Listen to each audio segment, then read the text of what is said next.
Olá, eu sou o Macorati e essa é a nossa videoaula semanal que é publicada toda segunda-feira no portal macorati.net. Nessa semana nós vamos continuar o nosso mini curso de Entity Framework Core. Na descrição do vídeo tem o link do meu curso completo, dá uma olhadinha lá. Nessa semana nós vamos ver como acessar dados relacionados usando o Lazy Loading, ou como ele é conhecido, o carregamento sob demanda das entidades relacionadas. O Lazy Loading ele é um recurso que já existia no Entity Framework 6, mas que não era suportado até o Entity Framework Core 2.0. Ele foi recentemente implementado na versão 2.1 do Entity Framework Core, que foi lançado agora em maio de 2018. Mas o que é o Lazy Loading? O Lazy Loading ele é um recurso no qual os dados relacionados deles são carregados sob demanda quando a propriedade de navegação for acessada pela primeira vez. Lembre-se que isso ocorre quando nós usamos os métodos sum, count, first, single, toList,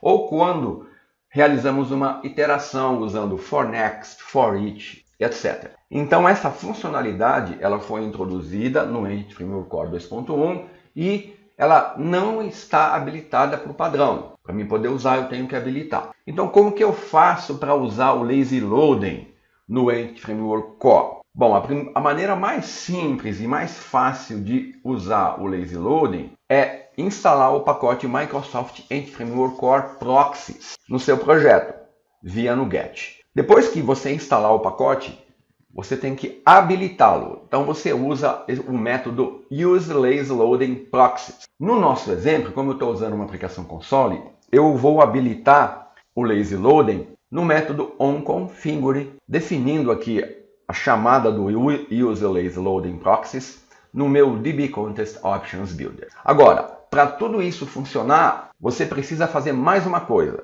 O Entity Framework Core ele vai habilitar o Lazy Loading para qualquer propriedade de navegação que pode ser sobrescrita, ou seja, você vai ter que definir a propriedade de navegação como virtual. Você vai ter que alterar as propriedades de navegação, incluindo a palavra-chave virtual, para elas poderem ser sobrescritas. E a classe onde está definida essa propriedade, ela tem que poder ser herdada. Então vamos ver agora como isso funciona na prática. Eu vou abrir aqui o Visual Studio 2017 e eu já tenho aqui, vamos ver as minhas dependências. As minhas dependências, o Entity Framework Core, o Tools e o console. Bom, eu vou aqui na classe Program e vou copiar e colar um código aqui que eu usei na aula anterior. E eu vou copiar e colar esse código porque ele é uma repetição. Então, aqui eu já preparei na classe Program, no método main, criei a instância do meu contexto para mim poder acessar as minhas tabelas. Então, a primeira coisa que eu vou fazer, eu vou carregar os meus autores. Estou criando uma consulta, estou acessando a tabela autores e estou carregando todos os autores. Agora, eu vou querer exibir para cada autor o nome do autor e os livros desse autor. Então, para isso, eu vou definir aqui um for each que vai percorrer os meus autores e vai exibir o nome do autor. E depois, eu estou usando a propriedade de navegação livros de autor para poder acessar o título do livro. Aqui eu não tenho o Lazy Loading habilitado. Então, eu vou rodar esse código e nós vamos ver o que vai acontecer. Eu vou dar um Ctrl F5 e nós vamos ver o resultado aqui no console. Está aqui. Olha aqui, ocorreu uma exceção. Tá? Então, se eu colocar um breakpoint aqui, deixa eu colocar ele aqui. Deixa eu parar minha aplicação, vou dar um F5, ele vai executar novamente. Olha aqui, ele está dando um System Null Reference Exception, porque olha, livros está null. Assim, o que eu percebo aqui? Eu percebo que quando eu tentei acessar a propriedade de navegação livros, ele não carregou os livros dos autores, porque o Lazy Loading está desabilitado. Então o que eu vou fazer agora?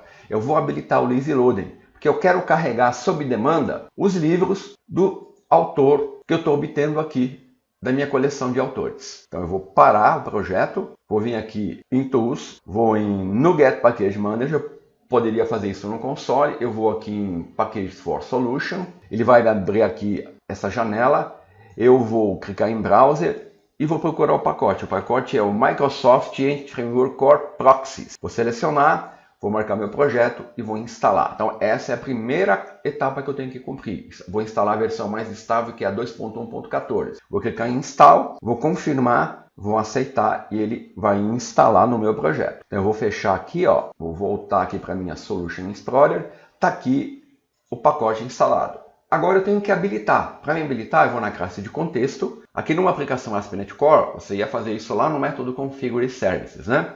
Então aqui em Options Builder, eu vou dar um Use Lazy Loading Proxy. Opa, colocou um ponto aqui. Pronto. Agora eu já habilitei. Com isso, o Lazy Loading está habilitado. Então agora o que eu vou fazer? Eu vou voltar aqui para minha classe Program. Vou até tirar o breakpoint aqui. Não, vou deixar. E vou dar um F5. Vou rodar novamente. Ele vai executar, vai parar ali no breakpoint. E nós vamos ver o resultado que ele vai fazer. Olha que ele está dando uma mensagem de erro. Ó. Navigation Property Lives on Entity Type Auto is not virtual. Por quê? Porque eu não cumpri a última etapa, que é vir aqui nas entidades, tanto o livro, na propriedade de navegação, eu tenho que definir aqui como virtual. Percebeu? E aqui em autor também, a propriedade de navegação tem que ser virtual. Se eu não fizer isso, vai dar aquele erro. Então agora sim, ó. Agora eu cumpri todas as etapas. Vou voltar aqui para minha Solution Explorer, vou voltar aqui para o meu Program, e agora eu vou executar novamente. Vou dar um F5. Eu tenho um breakpoint aqui, ó. Ele parou no breakpoint. Note que agora, ó, ele carregou a propriedade de livro. Ó. Então eu vou remover o breakpoint, vou mandar ele continuar e perceba, ó, ele deu um select em livros, exibiu o autor, os livros, o autor, os livros. Aqui eu tenho que subir mais, ó. Então, ó, ele dá um select em autores, obtém o autor, dá um select em livros, obtém os livros. E aí, como ele já deu um select em autores ele só faz uma vez. Depois, para cada autor, ele tem que dar um select em livro. Então, é assim que funciona o Lazy Loading. Então, resumindo, o Lazy Loading, ele vai carregar sob demanda um objeto quando ele for acessado pela primeira vez. Então, o objetivo do Lazy Loading é fazer com que a sua aplicação utilize menos memória e seja mais eficiente na redução da quantidade de dados que é transferido. Eles só vão transferidos quando precisarem. Isso pode parecer uma coisa boa, mas dependendo do cenário, isso pode diminuir o desempenho das suas consultas. Porque perceba que para cada autor, eu estou dando um select para buscar os livros dos autores. Então, dependendo do cenário, isso pode te trazer problemas. E então você deve se perguntar, eu devo ou não devo usar o... Não é Lazy Loading, não, é Lazy Loading, tá? É a Lazy Loading aqui. Eu devo ou não usar o Lazy Loading? O Lazy Loading, ele deve ser usado com restrição e muito cuidado, pois ele pode diminuir o desempenho das suas consultas, porque ele vai realizar mais idas e vindas no banco de dados. Ele pode causar o problema que é conhecido como SelectN mais 1, que se manifesta em consultas nas quais estão envolvidas entidades com associações do tipo 1 para muitos, e vai degradar o desempenho da aplicação. Eu tenho um artigo falando sobre esse problema aqui, ó. Vou deixar o link para você acessar. Então é assim que funciona o Lazy Loading. E se você não quiser usar o Lazy Loading, você pode usar o Eager Loading, que nós já vimos, que é, na maioria dos casos, mais eficiente. Então, era isso que eu queria mostrar. Até a próxima semana.